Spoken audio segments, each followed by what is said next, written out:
Le vendredi 3 janvier 2020 est sorti le premier épisode de Darwin's Game. Sachant que c'était un des épisodes, voire un des trucs que j'attendais de cette année. Je vais analyser le premier épisode, comme vous avez dû lire dans le titre. Pour commencer, alors on peut remarquer que déjà, c'est sûr, c'est l'adaptation de la première partie du manga. Donc déjà, il y a tout le tome 1, quasiment, même s'il manque peut-être des détails. Mais ils ont rajouté des détails. Nous en parlerons plus en détail. J'ai beaucoup dit le mot détail. Nous en reparlerons plus dans la suite. Mais ils ont aussi intégré plein de choses du deuxième tome, au point qu'ils en sont arrêtés exactement ici. On se tourne des passages. Pour commencer, dans les trucs qu'ils ont rajoutés, oui, il va y avoir du spoil. Donc si vous n'avez pas vu l'animé, je vous conseille de le voir. Normalement, il y a une fiche ici qui s'affiche pour vous envoyer vers une vidéo, vers l'épisode sous-titré français. Voilà. C'est gratuit. Donc, l'épisode commence avec... on voit un personnage dans l'ombre. Donc bon, pas se mentir, c'est le cliché classique des méchants. Voilà, ça c'est fait. Ensuite, il y a un papillon. On voit un papillon.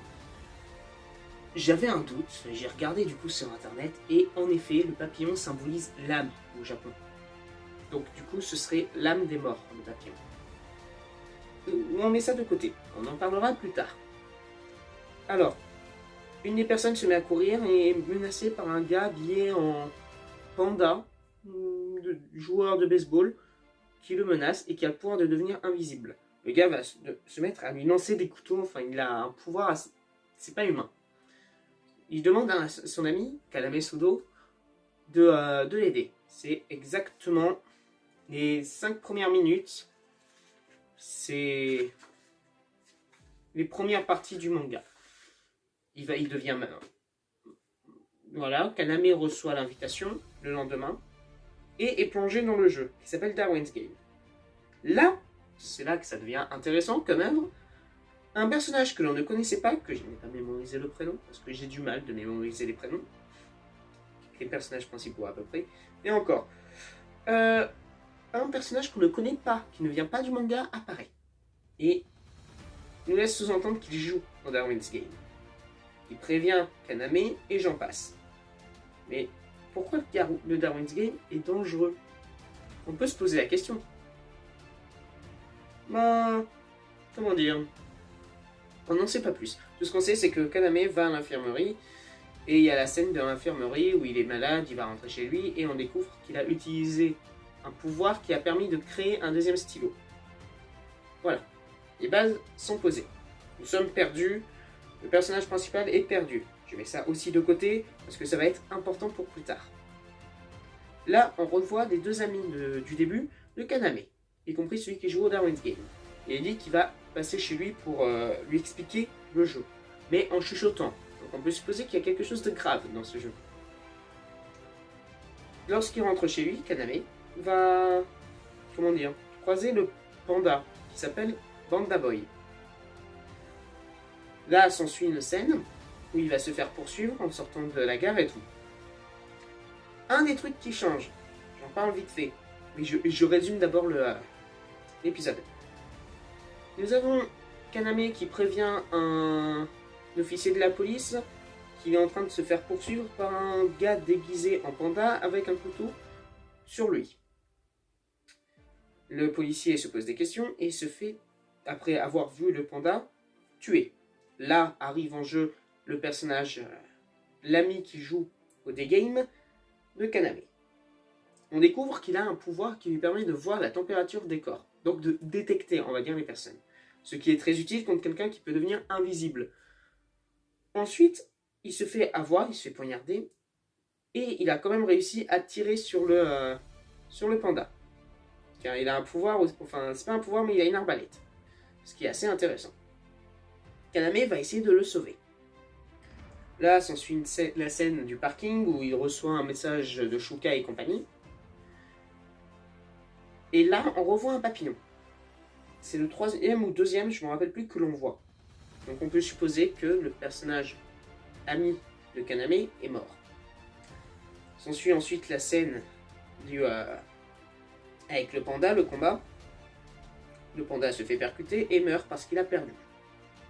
Ensuite s'ensuit une scène où justement Kaname va rencontrer Shuka. Voilà, il va l'affronter et l'épisode se termine par deux événements. Shuka qui, en se réveillant, demande à Kaname s'il veut fonder une famille, et par quelqu'un qui parle et qui dit que le sigil de Kaname n'est pas connu. Alors, ça c'est le résumé. Maintenant nous allons analyser tout ça. Enfin tout ça. Quelques trucs que j'ai mis de côté, plus d'autres détails. Déjà, le papillon. Je trouve ça intéressant, le fait de représenter que les personnes vont mourir, leur âme partir, par des papillons justement. Parce que Darwin's Games, le principe de l'évolution, ça va de ce côté-là. Ensuite, le personnage qu'ils ont rajouté est intéressant dans le sens où il est en quelque sorte un mentor. On peut le voir comme ça, même s'il ne reste pas longtemps, il est présent. Il est là, il essaye d'aider Kaname.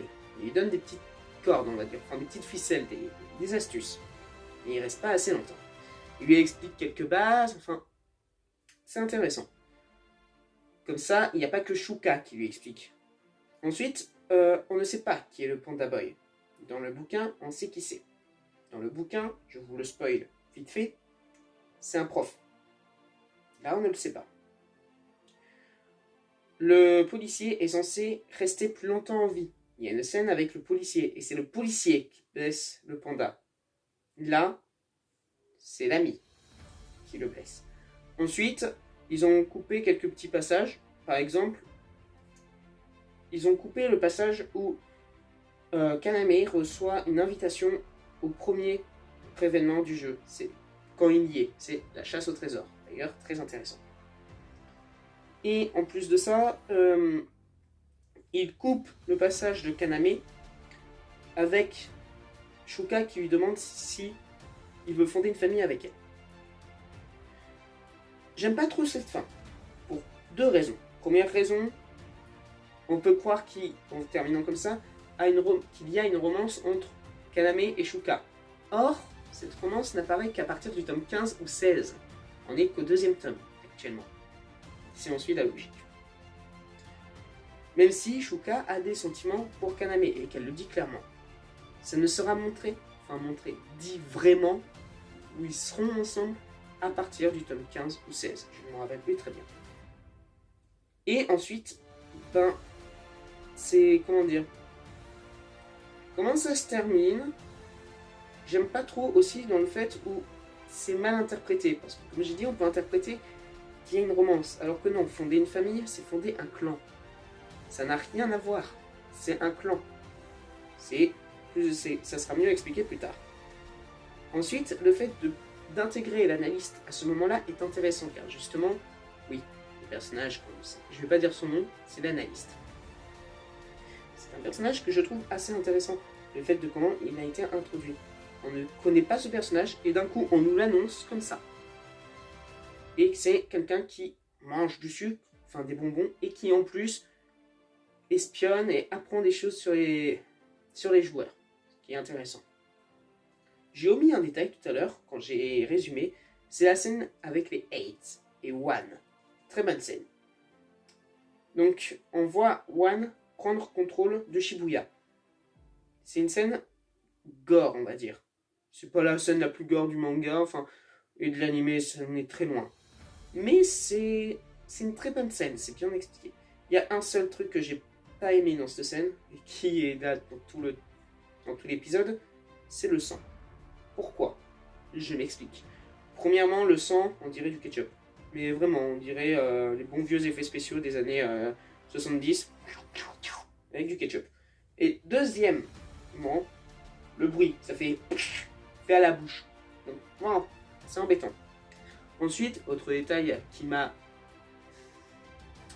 fait plisser des yeux, le design des personnages change énormément. Shuka se retrouvera avec une tête de simplet à plusieurs reprises. Kaname a une tête de psychopathe à des moments. Ça c'est bien fait, parce que justement il a peur. Et Shuka passe pour une tarée, et ça c'est bien fait.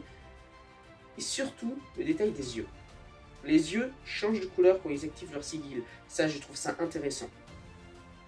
D'ailleurs, j'ai pas expliqué ce qu'était un sigil. Le sigil est une évolution que te donne l'application. Le serpent, quand il mord, parce qu'en fait, il faut savoir que quand on va dans le Darwin's Game, un serpent sort de l'écran et mord pour marquer, pour mettre un code barre.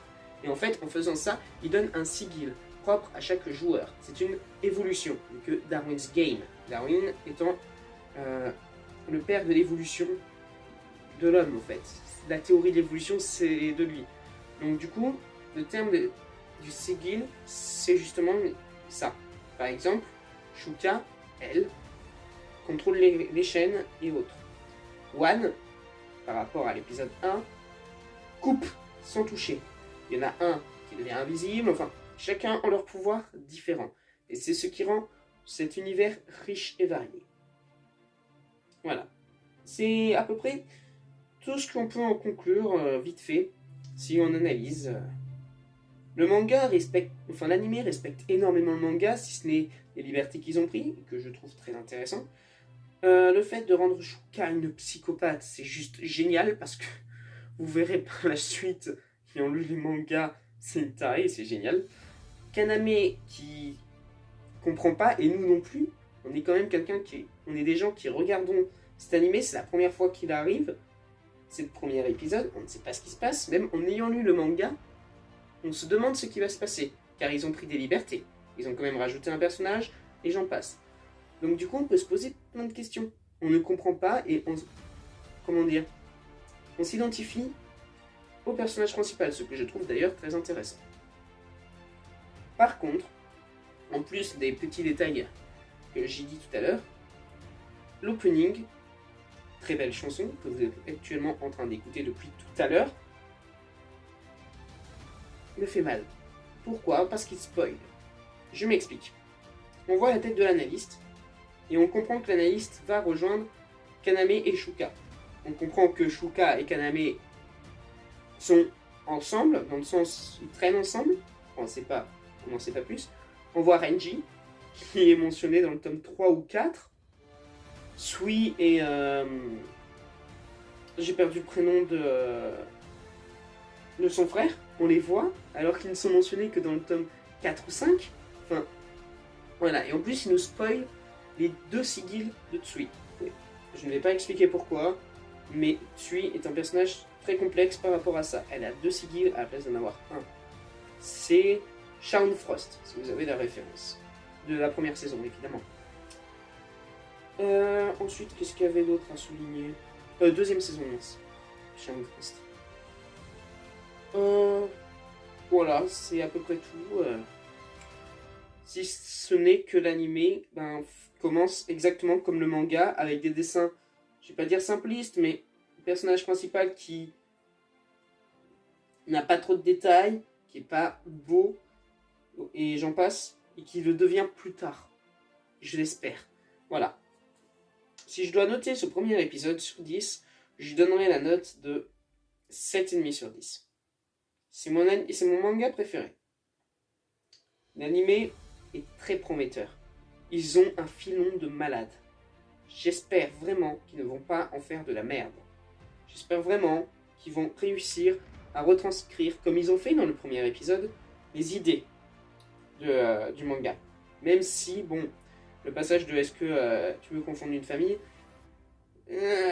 c'est un petit détail, mais c'est embêtant. Comme je l'ai dit, je prends ça. Voilà. Shuka se réveille à cet instant. Là, il y a tout ça qui s'est écoulé dans le tome 2. Elle se réveille à cet instant, comme nous pouvons le voir. Oui, bon, elle est à quoi. Mais ça, c'est un autre détail. Kaname lui demande de s'habiller. Ce qui se passe juste dans la page d'à côté. Ensuite, un jeu se lance. Avec des tutos et autres. Et ensuite, elle demande ici.